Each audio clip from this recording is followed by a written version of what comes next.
It would be the beginning of a gaming franchise that would sweep across the globe, capturing the imagination of children worldwide. It was the second half of 1998, and for Western audiences they would get their first taste of the phenomenon known as Pokemon in the form of a video game for the Game Boy. And for one young boy, this would spawn the lifetime of adventure. What kind of Pokemon are you? Yeah. This review will cover the Western releases of Pokemon Red and Blue, which shipped to shelves in 1998 for the US and Australia, and 1999 for the EU. The impact this release had is unmistakable. For many people who grew up with the franchise, the memory of that first Pokemon video game will always be present. Personally, I can still remember the day I received Pokemon Blue, my first Pokemon adventure. But this is a story for another time. For now, let's go over how this review will be structured. For this review, and subsequent Pokemon game reviews, I will provide a rating for Pokemon Red and Blue in the following areas: world building, gameplay mechanics, music and sound, innovation, and visuals. World building will focus on the lore and storytelling communicated by the natural environment, the locations, and Pokemon within, NPCs, and characterization. Gameplay mechanics will focus on the structure of the game, how the player interacts with the world and Pokemon, replayability factor, key features including multiplayer, AI, and glitches and bugs. Music and sound will focus on, well, the music, sounds, and how they're used to create atmosphere or storytelling. Innovation will focus on the features that Red and Blue pioneered or made better when compared to other RPGs of its time, and how these were implemented into the game. And visuals will focus on everything we see, locations, the backgrounds, and Pokemon designs and sprites. Importantly, each of these will be judged in the context of the era in which they were released. It would be not fair to judge Pokemon Red and Blue's visuals and music from a modern perspective, for example. While there are many elements through which you can judge a video game, some of those I've not included could be difficulty, graphics, or UI, I felt that these 5 were the most applicable to what Pokemon games aim to be. For example, at least up until Generation 9, judging a Pokemon game on how open and free it is only leads to poor ratings and would not be a fair apparatus to judge a Pokemon game on. What does Einstein say? If you judge a fish by its ability to climb a tree, it will live its whole life believing that it's stupid. Hence why features such as the game's linearity won't score negatively, as it's a feature of not only Pokemon games, but the vast majority of video games. Finally, while I will approach each of these 5 aspects of this review as objectively as possible, analysing and justifying each score as we go along, it would be impossible for bias to be 100% removed. Saying this, my final score for this game is based on the 5 aspects I have analysed is not my personal score for these games. Additionally, while each of the 5 aspects will be given a score out of 10, I'm not claiming that each of these areas is equal to another. You can decide for yourself how important world building is in comparison to music and sounds. Maybe you would give the gameplay mechanics a score out of 30, while visuals would be out of 10. But for consistency's sake, a simple score out of 10 is how I will be approaching this review and all subsequent Pokemon game reviews. Now on to the review. The world of Pokemon Red and Blue takes place in the Kanto region, inspired by the real-life Kanto region in Japan. Within this region, there are numerous towns, routes, caves, and various locations where Pokemon coexist with humans. In order to encourage the player towards particular goals, obstacles are placed on the map to limit the player's ability to access various locations in order to assist with the gradual increase in levels by battling against both wild and trainer Pokemon. This initial limited ability to explore is a technique seen in many RPGs and would be a staple for the Pokemon franchise for years to come. The obstacles in Pokemon Red and Blue are more natural in essence: thick vegetation, large boulders, body of waters, etc., giving the world a feel of authenticity, something lost on more recent releases where roadblocks typically take the form of random NPCs telling the player that they can't go that way. Not to say Red and Blue don't have this, the entrances to Saffron City are one example. But at least with this, there is a solution that the player can solve. What do I get this thirsty guard? Where do I find him a drink? As opposed to more recent releases, where NPC stoppages serve as an uncreative way to stop exploration rather than being a puzzle that needs to be solved. Snorlax is another example of creative obstacles. What successful RPGs are able to do is to tease a secret or mystery, something that clearly has a solution, but one you don't have access to yet. And the player will come across this far earlier than they receive the key to getting past the obstacle, meaning when the player finally discovers how to overcome it, there is a heightened sense of satisfaction, especially since Snorlax in this example is quite a good Pokemon that you can capture. The Pokemon series would revisit this trick a couple of times, including once more with Snorlax, but not as effectively as this, though Gen 2 Sudowoodo comes close. There was a far more satisfying way of getting through obstacles than just completing the story beat that the game wants you to, only to then have the NPC that was blocking your way move, which is done far too many times in more recent gens. Each of the 8 major cities in Kanto, if we can call them that, host a gym leader that must be defeated to use certain HMs. Moves that can be used in the overworld to tackle the natural obstacles like Cut, Strength, and Surf. Defeating these gym leaders also provides with bonuses to stats and a TM, applicable to the gym typing the player just defeated. Each gym specializes in a type, though that doesn't necessarily mean that the gym leader will exclusively have a team full of that type of Pokemon, or that the Pokemon will have moves of that type. Brock is an obvious example of this, the Rock-type gym leader with 2 Pokemon that do not possess a Rock-type move at all.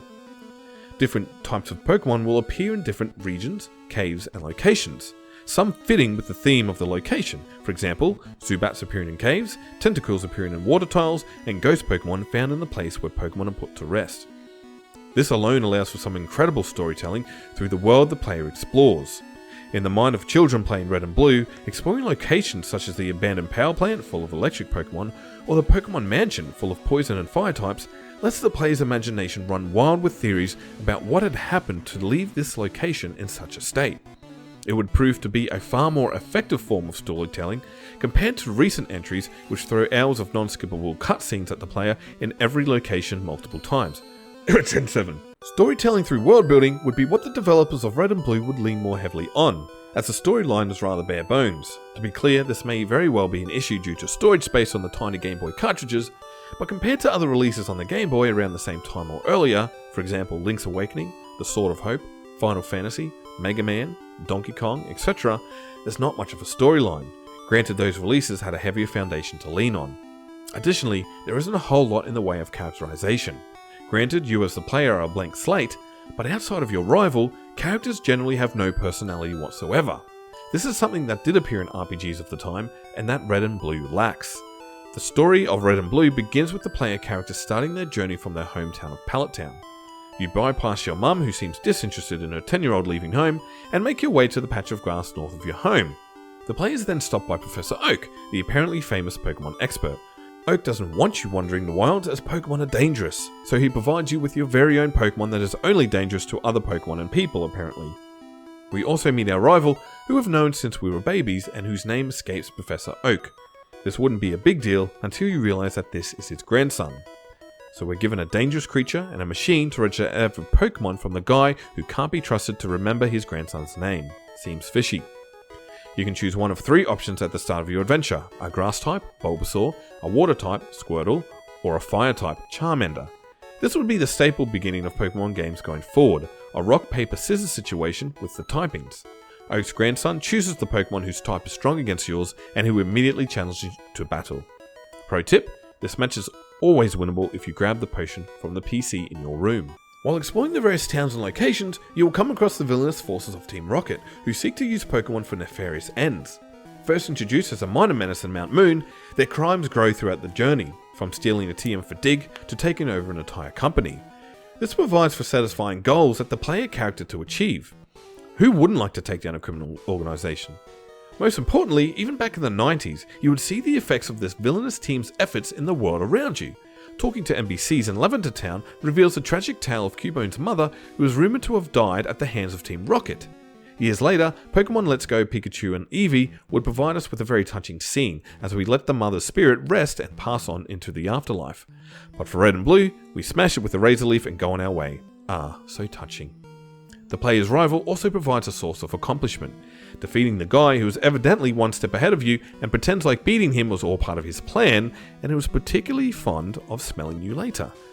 There is also the obscure clues given in the Pokemon Mansion about the mythical Pokemon Mew that adds a sense of incredible lore and mystery to the games. With successful completion of the gym challenge, the player can then battle the Elite Four at the Indigo League. Defeating them will mean one last battle against the champion, your rival. After defeating him one last time, you go into the Hall of Fame and are given a reminder both in the games and the instruction manual that there is still the goal of completing the Pokédex. And what was that cave in Cerulean City you couldn't access before? Another legacy feature of Blue and Red that would appear in every subsequent version is the storytelling done through Pokédex entries. If you've ever read a few of these entries, you know how wacky, weird, and concerning some of them can be. Let's investigate a few now. Lickitung. Its tongue spans almost 7 feet and moves more freely than its forelegs. Its licks can cause paralysis. Executor. Its cries are very noisy. This is because each of the 3 heads thinks about whatever it likes. Okay? Kabutops. A slim and fast swimmer. It slices its prey with its sharp sickles and drinks the body fluids. Yikes. Jinx. It seductively wiggles its hips as it walks. It can cause people to dance in unison with it. Ninetales. Very smart and very vengeful. Grabbing one of its many tails could result in a 1,000-year curse. Okay? Machamp. Using its heavy muscles, it throws powerful punches that can send the victim clear over the horizon. So it can pretty much kill anything in one punch. Now these Pokédex entries come off more as old wives' tale than factual information about each Pokémon. Yet they give an insight into a world of Pokémon. Legends that are born about Pokémon, many of which we can have about mysterious creatures in our own world. To sum up, the positives for world building include natural obstacles that can be overcome, Pokémon that are themed to certain locations, the presence of mysterious locations, wacky Pokédex entries, and the impacts of events and laws communicated by NPCs and text. The negatives include the lack of compelling storyline and the very little presence of characterization. With these in mind, Pokemon Red and Blue scores a 7.5 out of 10 for world building. Put simply, Pokemon Red and Blue is an RPG viewed from the third person from an overhead perspective, featuring an overworld, one-on-one battles between wild and trainer Pokemon, and menus, allowing for changes in Pokemon, items, or gameplay settings. The main mechanic, obviously, is Pokemon battling. As a protagonist, the player collects their own Pokemon by catching them through wild encounters, weakening them, and securing them in one of several different Pokeballs.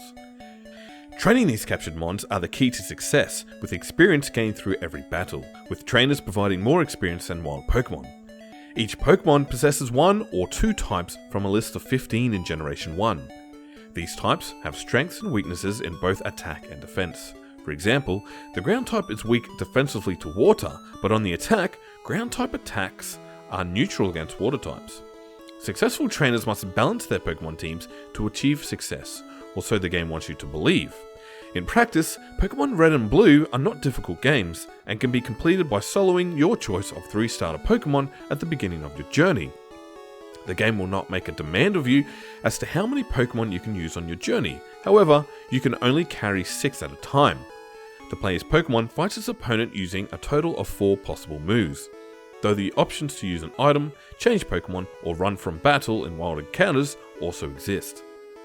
Each Pokemon has hit points, HP, with a victory coming when you reduce the opponent's Pokemon HP to 0. Like other RPGs with leveling systems, each Pokemon will grow in statistics and learn new moves as it climbs through levels. Some Pokemon may evolve, a permanent change which is more in line with metamorphosis than evolution, which gives Pokemon permanent stat boosts but also increase the level required to learn moves, most of the time. Alternatively, evolving may also allow for new moves to be learnt, or may stop moves from being learnt through level up at all. On top of learning moves through level up, Pokemon may also be taught moves through TMs, Technical Machines, or HM, Hidden Machines. Items which can be given as prizes, found in the overworld, or bought from Pokemarts. Without these, movesets can be frustrating and very limited. Take the speedy Pokemon Electrode. Despite being a pure electric type, in Red and Blue, it does not learn one single electric move through level up. In order for it to learn a move of its type, you must use TMs. Electrode is by no means alone when it comes to restrictive movesets.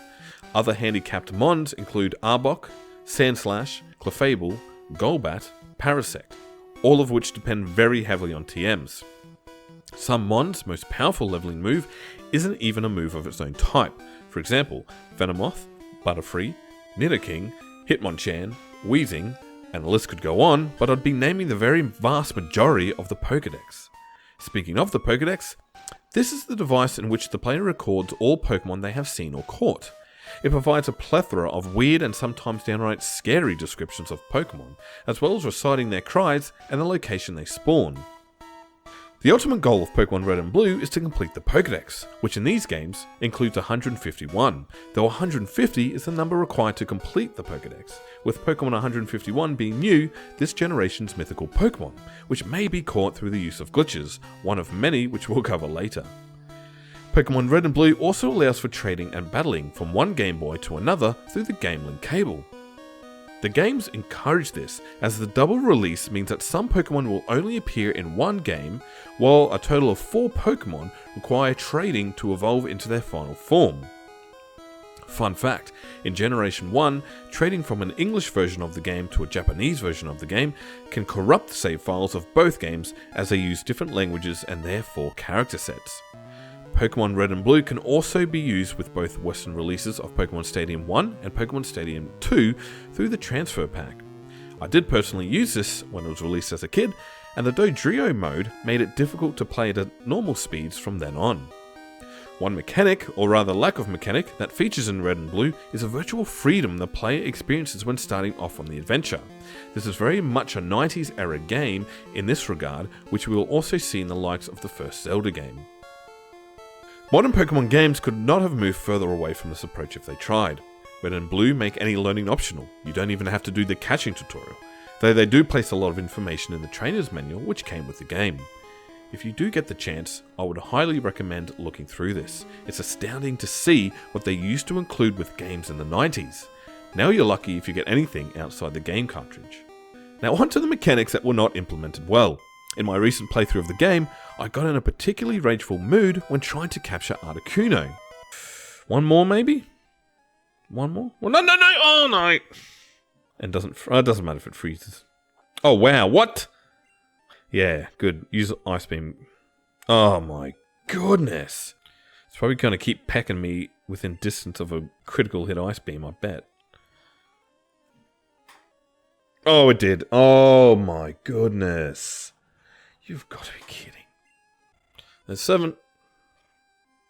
Wait, that's normal? Oh no. Oh my.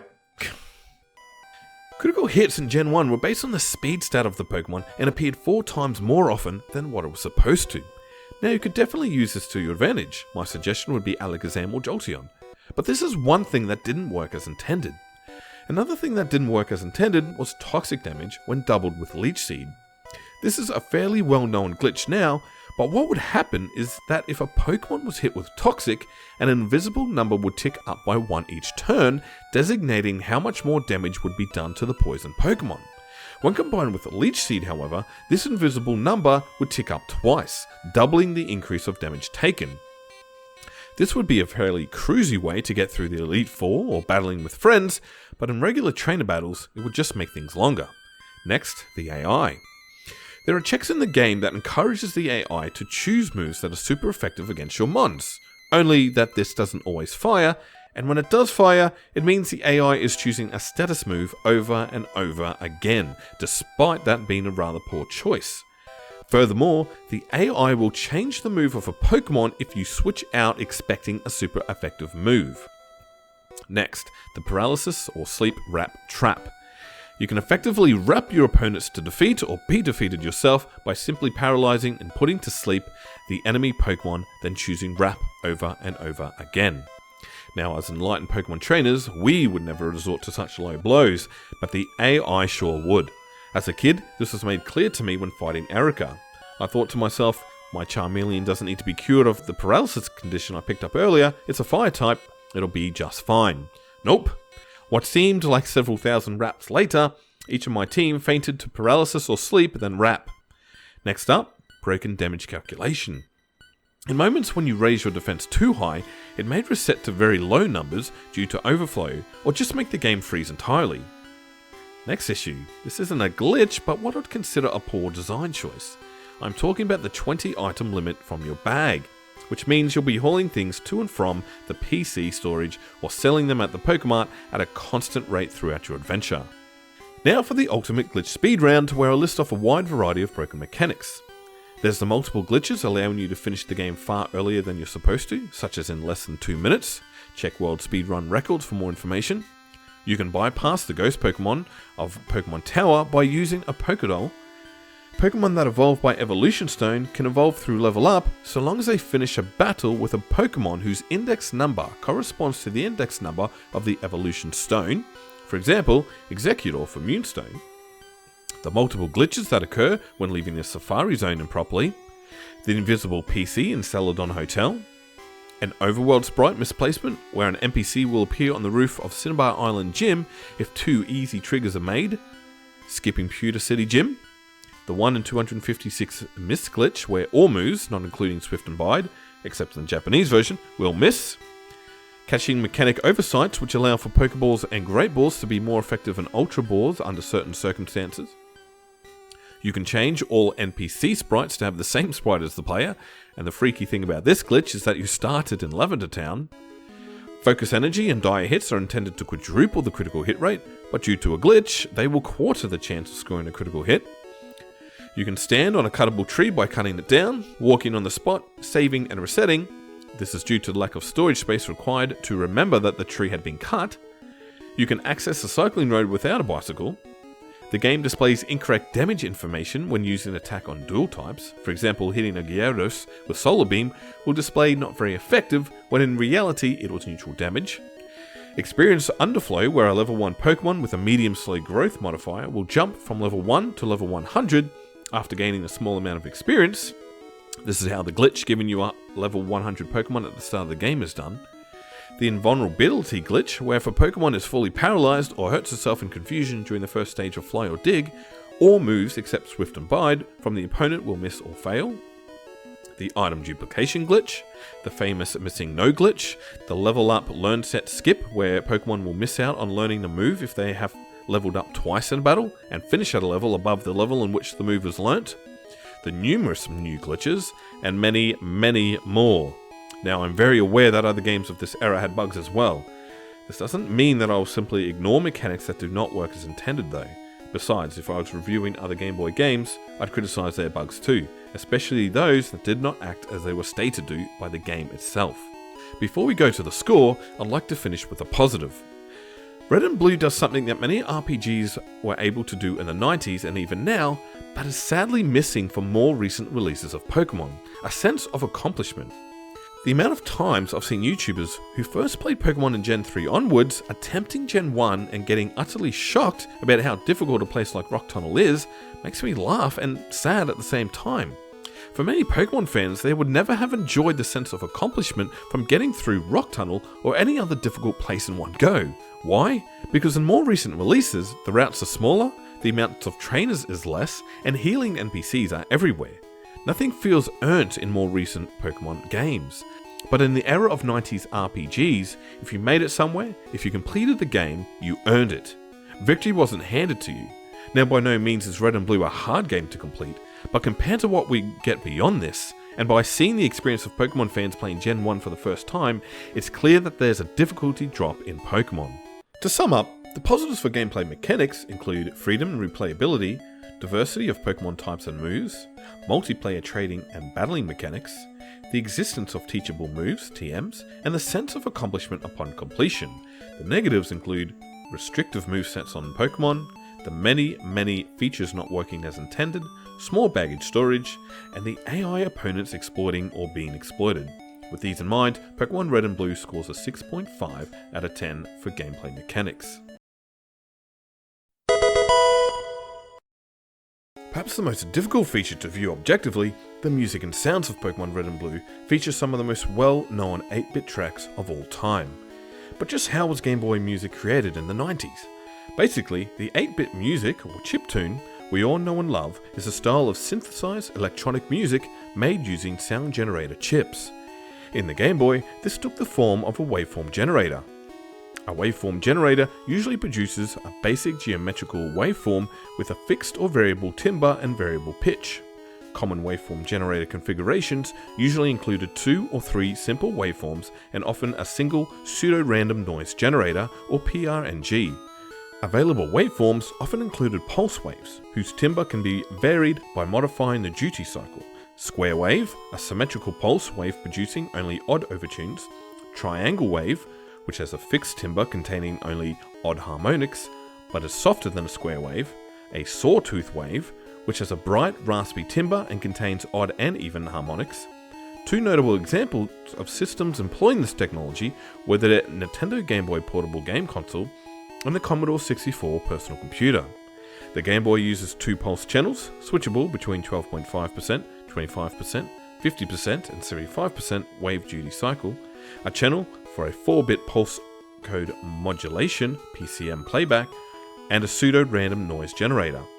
Despite the limitations on music in this era of gaming hardware, many hits were created or suited for the system, and Pokemon Red and Blue is not lacking in this department.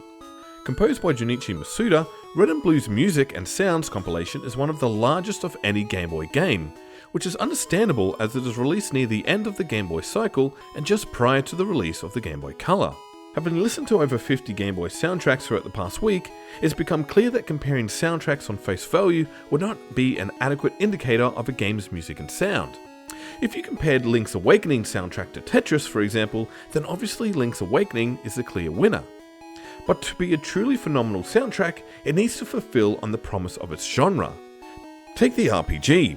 The greatest of RPGs need an awe-inspiring soundtrack to draw you into the story, to take you to a new world of adventure, rather than being white noise that blocks out the real world around you. Does the Red and Blue soundtrack live up to this? Is it truly the amazing soundtrack that people, including myself, have such nostalgia for? Search for any forum on people's favourite Game Boy soundtracks, and many will state Pokemon Red and Blue is one of, if not the best, Game Boy soundtrack. But does it really stack up to other soundtracks of the Game Boy era? Or does the love for its soundtrack have more to do with nostalgia and the limited knowledge of other Game Boy soundtracks? By the time Pokemon Red and Blue was released for Western audiences, it was already competing with well-established and amazing soundtracks from games such as Castlevania 2,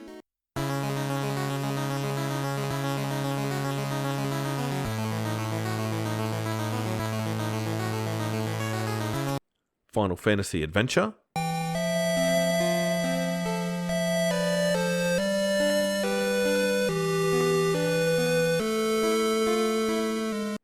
Link's Awakening,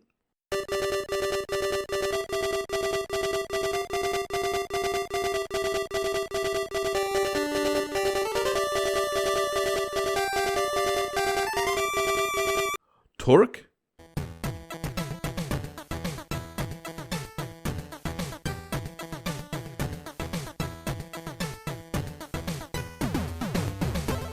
Donkey Kong Land 2,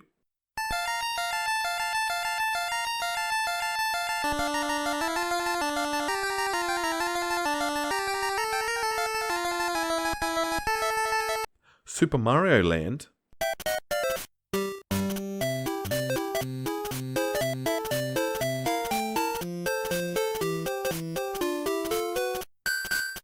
Mega Man Dr. Wily's Revenge,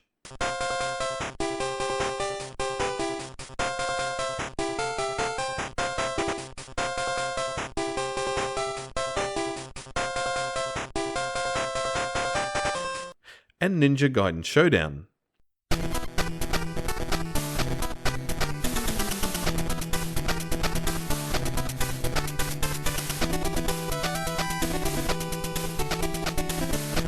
These soundtracks fitted exceptionally well with the genre and the themes of their respective games. The test for Pokemon Red and Blue is whether the soundtrack can adequately address the wild, expansive adventure, the thrilling battles, the mysterious locations, and the growing partnership between trainer and Pokemon within its world. This would be no easy task. The mastermind of Pokemon Red and Blue's music and sounds, Junichi Masuda, explained in an interview his journey creating the composition for Pokemon. Would write music directly on the Game Boy using a special device. For those games, I wrote all the songs and created all the Pokemon cries.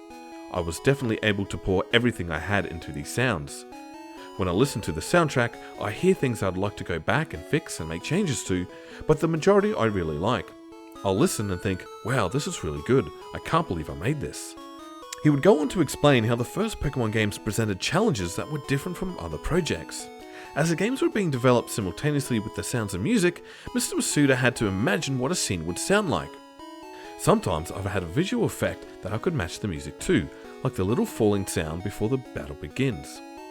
We also had to work on timing, such as making sure the music doesn't start until the trainer throws out his or her Pokeball. As many of you may be aware, the storage size of the Game Boy cartridge is tiny by today's standards, Pokemon X and Y having 1,000 times larger storage, for example.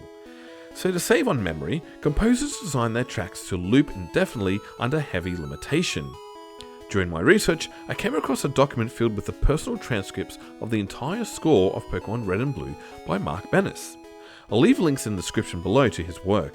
In it, on top of explaining the details surrounding waveforms, registers, pitches, things I know very little about, he gives his personal take on what each track does for him as a listener.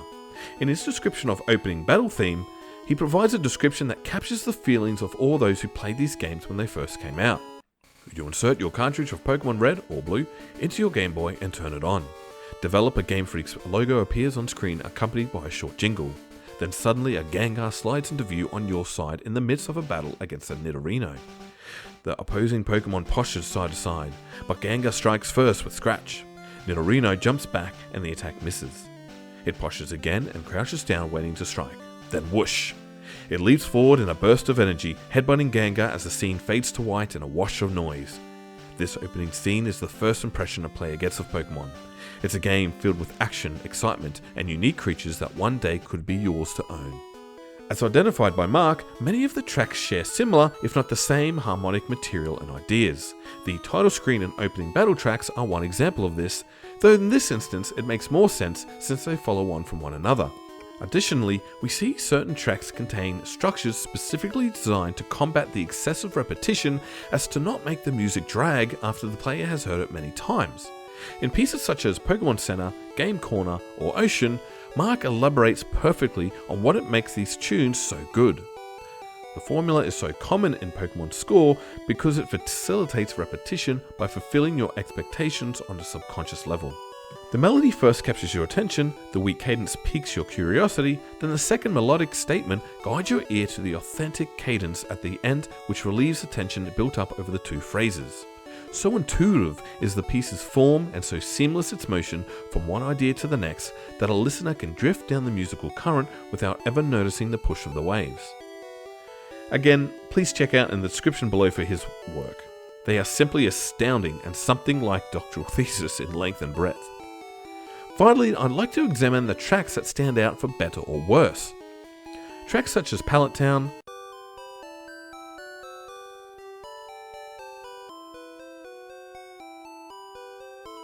Lavender Town,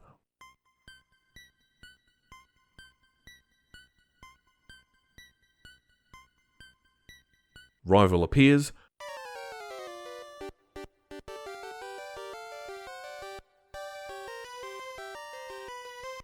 Pokemon Gym,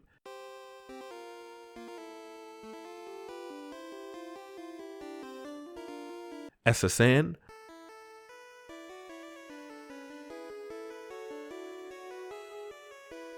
versus Gym Leader,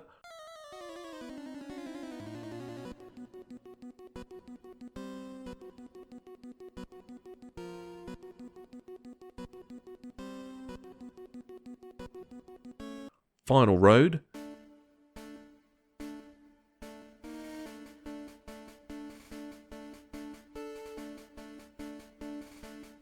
and Last Battle serve not just to distract the player from the outside world, but create an atmosphere within the location their avatar currently is, transforming the person into the world of Pokemon.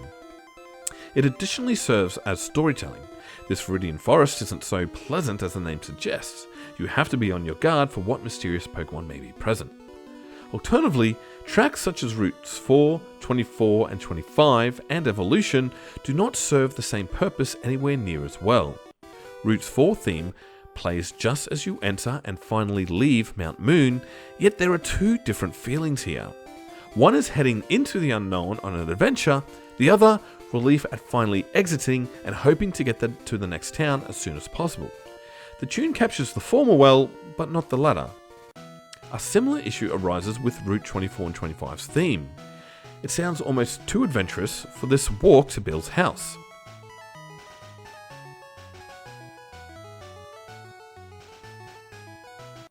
Additionally, why on earth is the Evolution music used for the Safari Zone?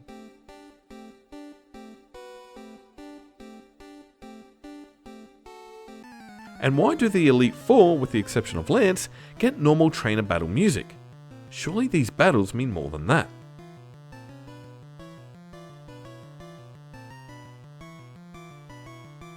To sum up, the positives for music and sound include the music adds to the world's storytelling, tunes and sounds seamlessly complement each other, and the most tracks provide an impressive atmosphere and fit very neatly with locations, characters and events.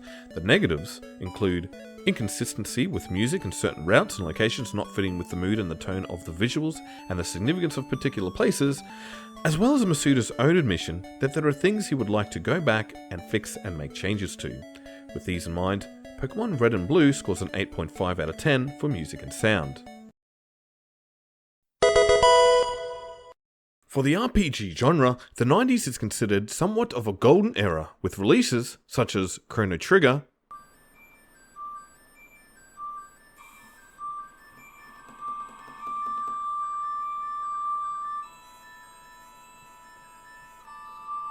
The Elder Scrolls Daggerfall,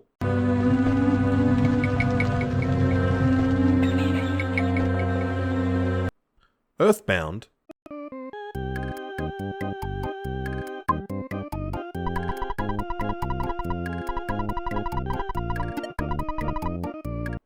and Final Fantasy VII, to name a few.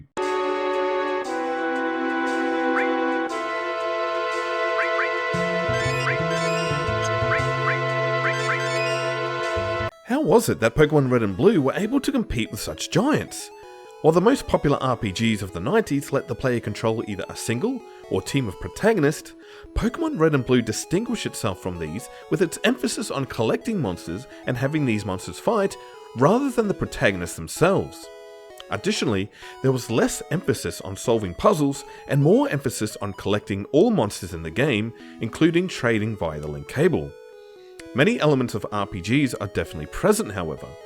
A leveling system which utilizes battle experience to raise attributes and learn new attacks, the top-down third-person view, natural barriers that can be overcome later, restoring health or increasing attacks with items, and many other tropes of RPGs that we all know and love to this very day.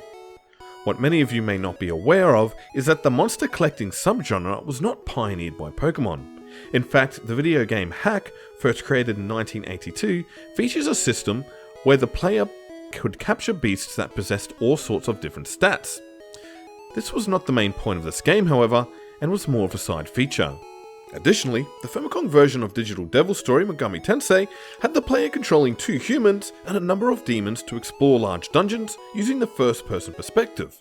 This game would also feature turn-based combat with random encounters, a staple feature of the modern Pokemon franchise, but hardly a unique feature to RPGs.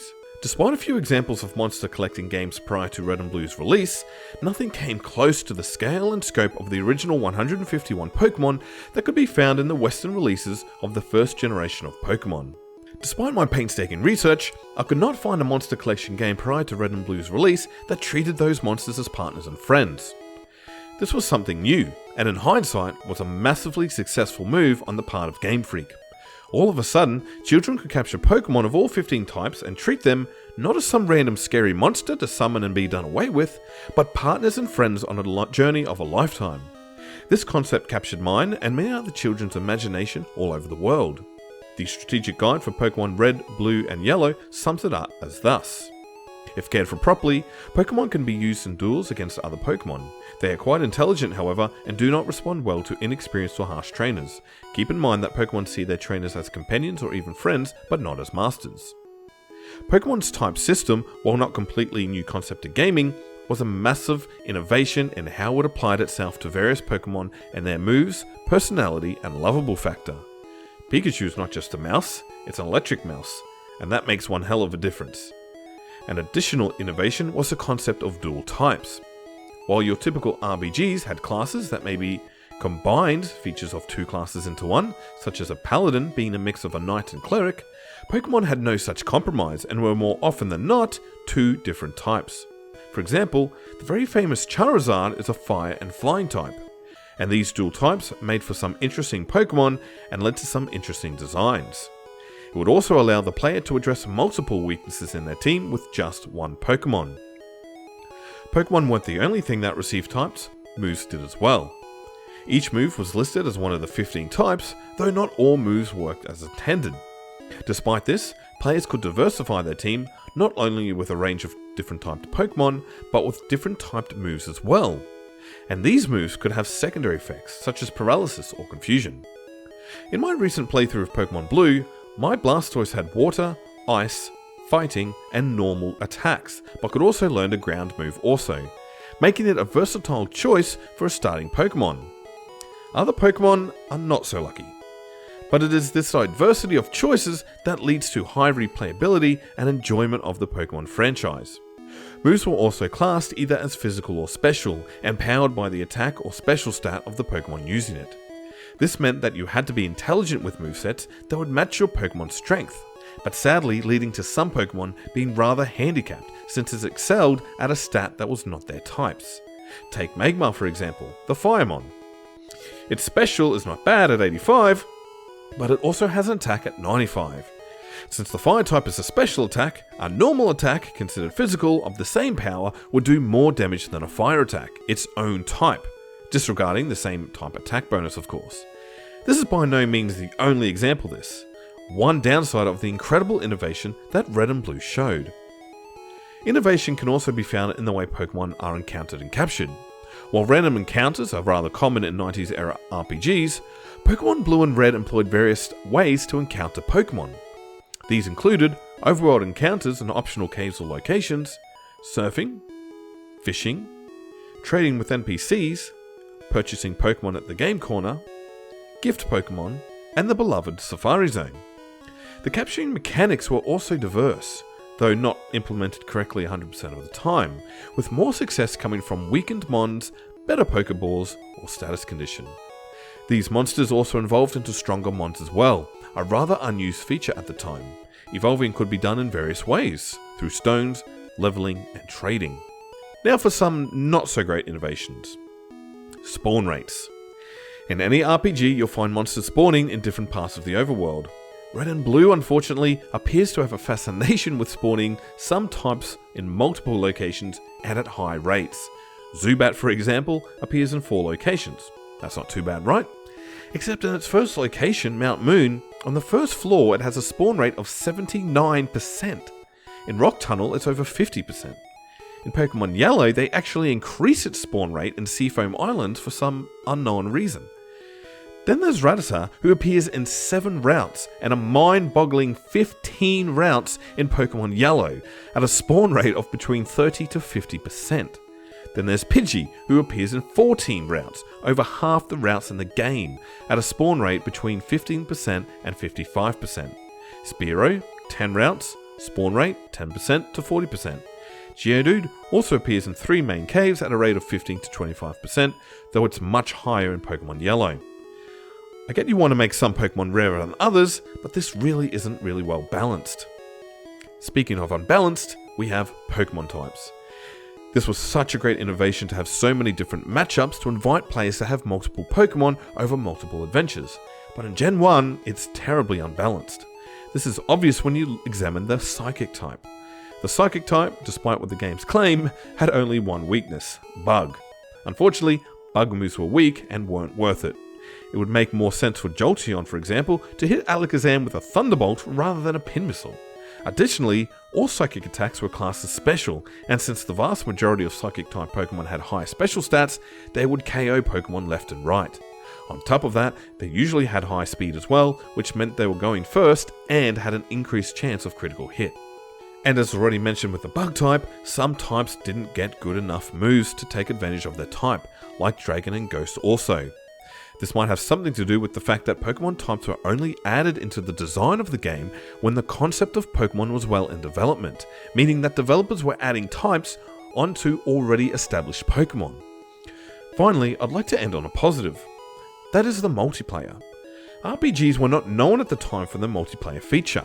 This was an era where video games were far more difficult and took up your time as much as possible through random secrets and tough monsters, along with the need to grind your party up to defeat the next boss. Pokemon Red and Blue, however, from its conception, was centered on journeying together with friends and family. In fact, it was then Nintendo General Manager's Shigeru Miyamoto's suggestion to split the game into two versions, which accomplished the dreams of Satoshi Tajiri to create a game where each journey could be personalized, but most importantly, where friends could trade Pokemon with one another and share in the joy of their adventure. Some would argue that it is also a marketing tool to sell more games, and one could understand that argument, but that was definitely not the motivation of the original games. In fact, there was very little hope that Pokemon would take off at all. But the choice to make trading and battling with friends turned out to be a masterstroke, not just for the popularity of the games, but financially as well. To sum up, the positives for innovation include monsters being friends and partners, the diversity of types including dual types, the diverse ways to capture Pokemon, the evolution of Pokemon and the various methods to evolve them, and the multiplayer features. The negatives include spawn rates, Pokemon excelling at stats that do not match their type, and unbalanced types. With these in mind, Pokemon Red and Blue score an 8 out of 10 for innovation. Pokemon Red and Blue's look was developed over years by Game Freak, led by Ken Sugimori, along with Atsuka Nishida, Motofumu Fujiwara, and Sujiki Muramoto. Concept art of the earliest Mons shows how they were inspired by dinosaur-looking monsters, which may be why some long-time players are not big fans of more recent designs based on objects, though Gen 1 still had its fair share of object-inspired Mons. Magnemite! 1990 saw the creation of a document with the first draft of what Pokemon would come to be, called Capsule Monsters, inspired by the Japanese capsule toys that were popular at the time. However, the similarity of the name to Ultraman's capsule Kaiju led to difficulty trying to trademark the name, so it was reworked into Pocket Monsters, or Pokemon. Early sketch works of the Pokemon designs would be reworked numerous times into what we have today. In fact, Game Freak had originally designed over 200 Pocket Monsters for the games, but this was eventually narrowed down to 151. While official artwork and the presence of the anime in the West demonstrated how each Pokemon looked in detail quality, this review will focus on Red and Blue's visuals, as the review is for the game, not the accompanying media. Similarly to my point about music and sounds, on Red and Blue's release there was already a massive library of Game Boy games, many with excellent designs and graphics for their day. Does Pokemon Red and Blue compete with games such as Link's Awakening?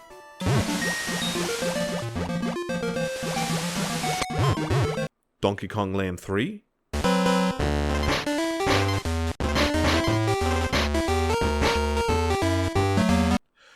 Tokameku Championship Edition?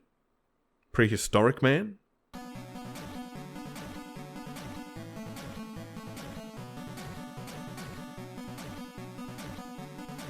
Star Ocean Blue Sphere?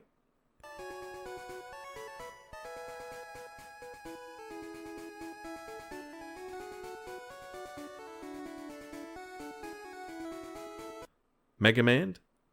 And Netsu Samurai's and Kuri Musugen, many of which came out several years before Pokemon Red and Blue?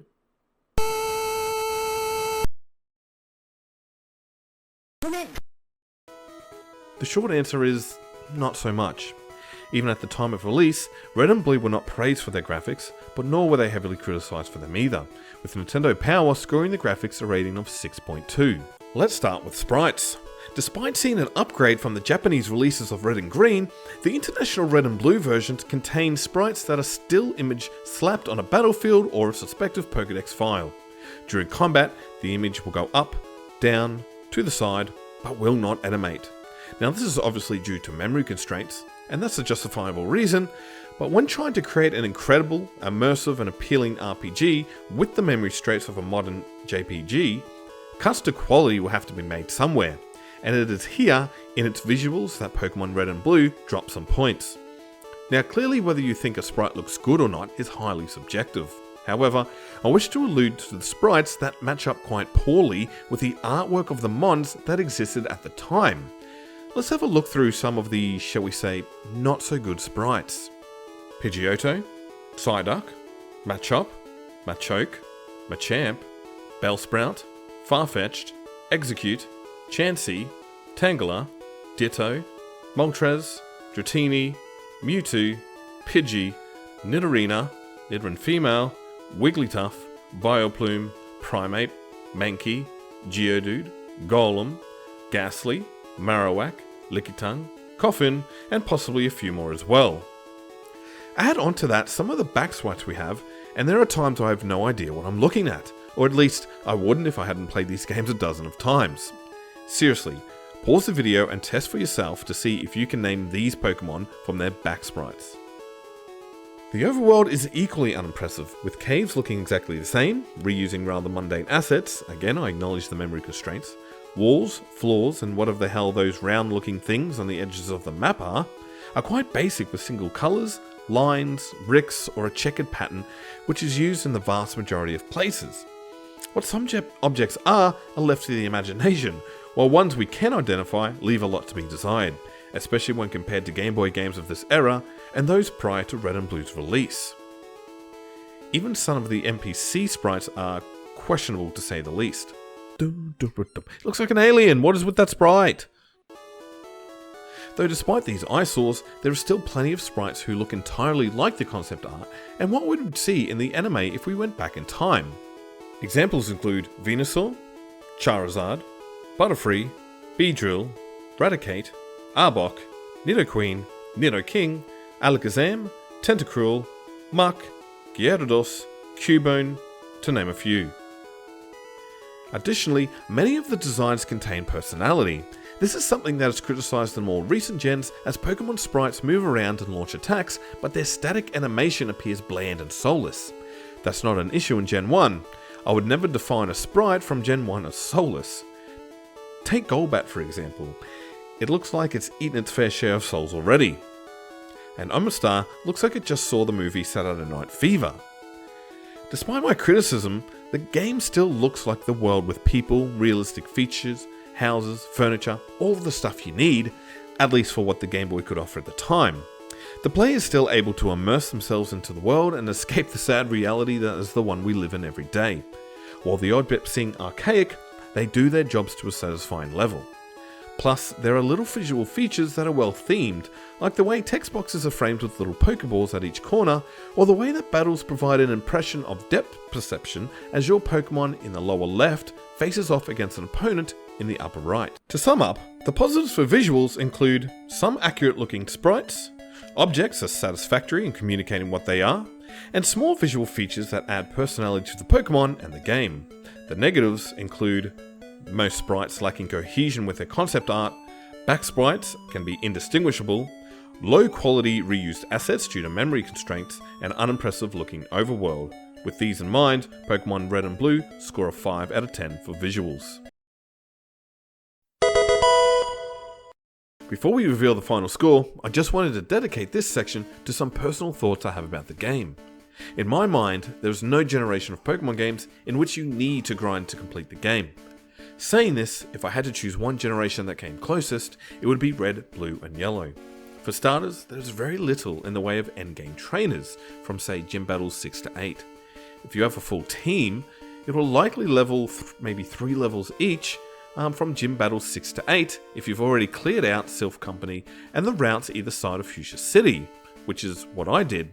Go check out my Let's Play if you want to have a look at that, shameless promotion and all.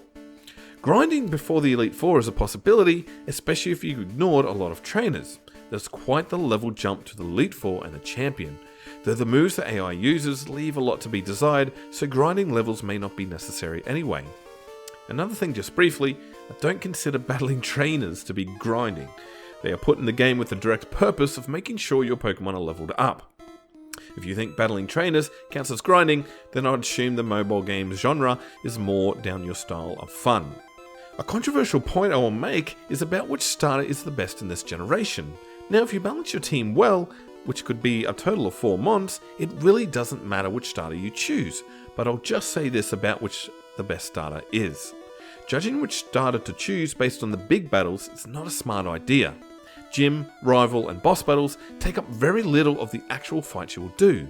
While Bulbasaur fares best type-wise against most of these big battles, it does quite poorly against the regular trainers since the grass typing kinda sucks overall, not to mention its poor moveset. And in Generation 1, choosing a team is all about its moveset.